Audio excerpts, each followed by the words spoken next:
Hello, everyone. This is Jay Bertrand Gonzalez. I am an associate professor and a future fellow at the University of New South Wales in Sydney, and I'm also director of the Australasian course in advanced neuroscience.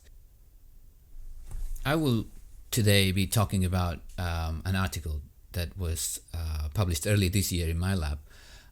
The title is Restoring the Youthful State of Striatal Plasticity in Aged Mice Re-enables Cognitive Control of Action.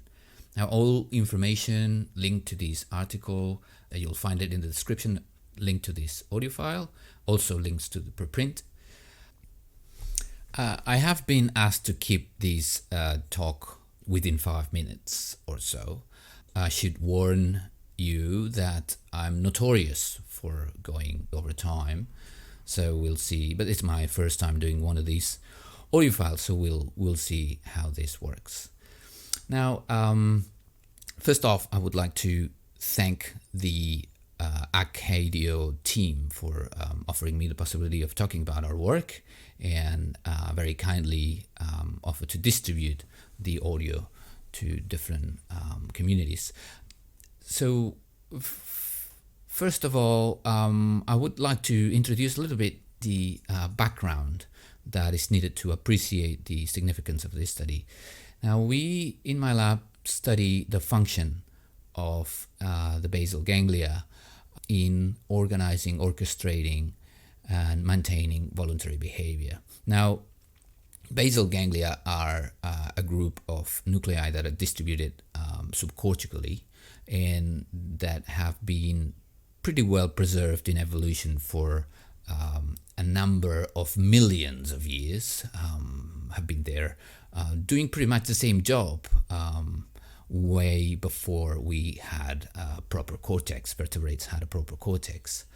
We also study aging, but not because we are directly interested in finding a solution to aging. I don't know whether aging is something that requires a solution in the first place, but because aging represents a very interesting state that exposes very interesting phenomena.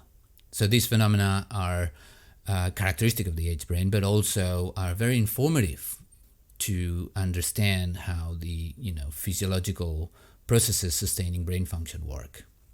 So we use aging as a good means to understand brain function.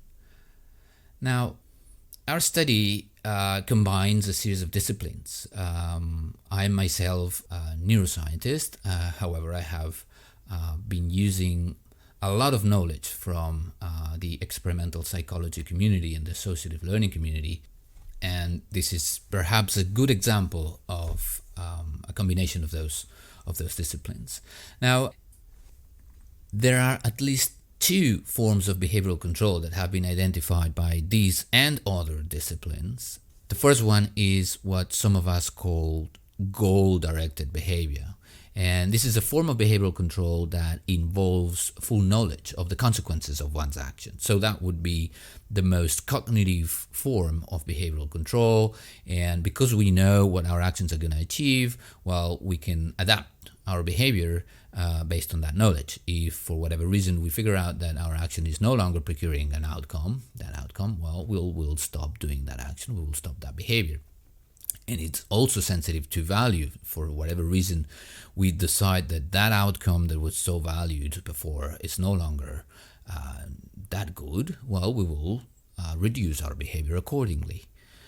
Now, that contrasts with the second form of behavioral control that is also very well represented in our voluntary behavior. This is what some of us refer to as habits. Now, it's got many other names depending on what discipline defines them, but they're essentially the same thing. This form of behavioral control does not rely on an action-outcome association like the other one, like the cognitive one. This one would rely on a stimulus-response association. That means that this is not a behavior that is initiated by us, it's a behavior that is triggered by the cues around the environment. Now, this is a form of less cognitive control of behavior and is also very well represented in our voluntary behavior.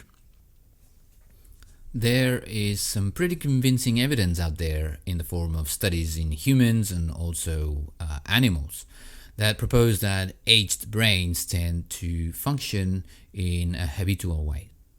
The behavior elicited by aged brains would tend to rely a lot more on stimuli in the environment, in the context, rather than being initiated by cognitive processes.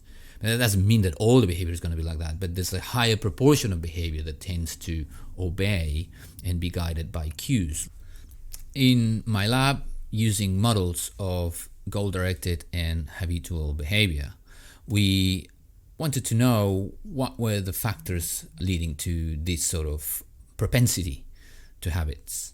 And the first thing we did was to rule out that there was not other factors that weren't directly related to brain function that would justify that propensity. For example, their incapacity to move appropriately. So can they actually, in this case aged mice, can they actually put together actions that are comparable to those elicited by young animals?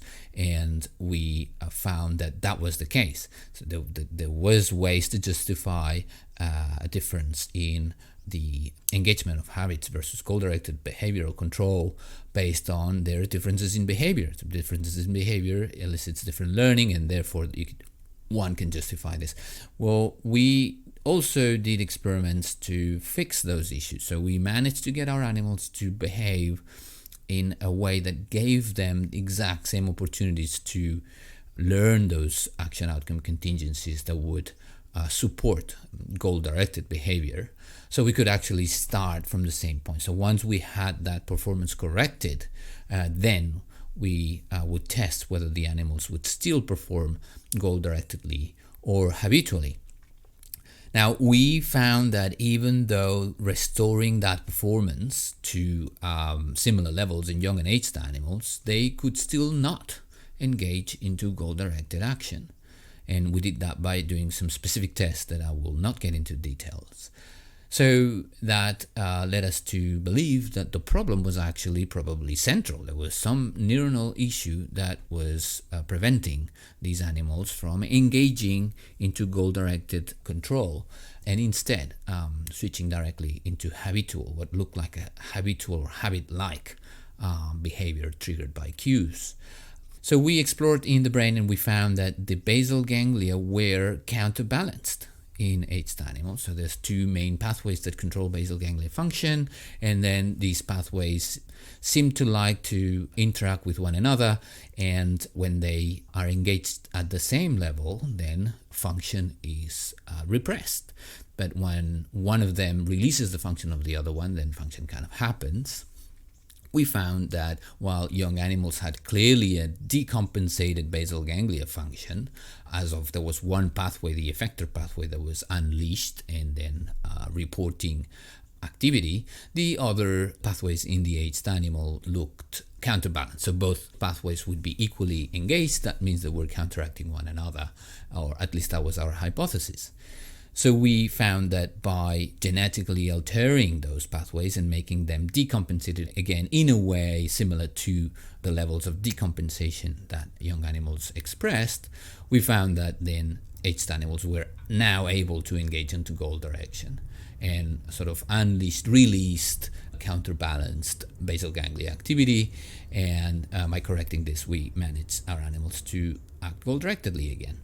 Now, this has very important implications, not only for aging. As I said, aging is not a disease, it's a brain state, and there's nothing to cure. It's just the way the brain works and manages to work over time after, a long time of working with the same population of neurons, or nearly the same population of neurons. The neurons are not born again, or not, at least not in significant numbers. So the circuitry needs to kind of face that passage of time and then adapt function and continue providing function with the existing resources. And that's where we found these deep compensatory mechanisms. Quite interesting literature about how the brain manages to keep up with function by engaging into compensatory mechanisms. Now, these compensatory mechanisms could be backfiring, and this would be an example of the brain is kind of forced to bring the activity of these two basal ganglia pathways to equal proportions, equal amounts, and that is actually limiting the capacity of the circuitry to accommodate action outcome contingencies and promote goal-directed cognitive control of behavior. Now, it will be interesting in the future to look at the state of compensation of basal ganglia circuitry in other diseases of the basal ganglia that compromise behavioral function. To finish, I would just like to add that this work can inform about how habits may be represented in basal ganglia circuits, in particular with relation to the proportion or disproportion of basal ganglia circuits and how these can influence whether certain behavior is going to be controlled habitually or goal-directedly. Okay, so having doubled up my time allowance, I would like to thank you very much for listening, and thank you again to the Acadio team for letting us talk about our research.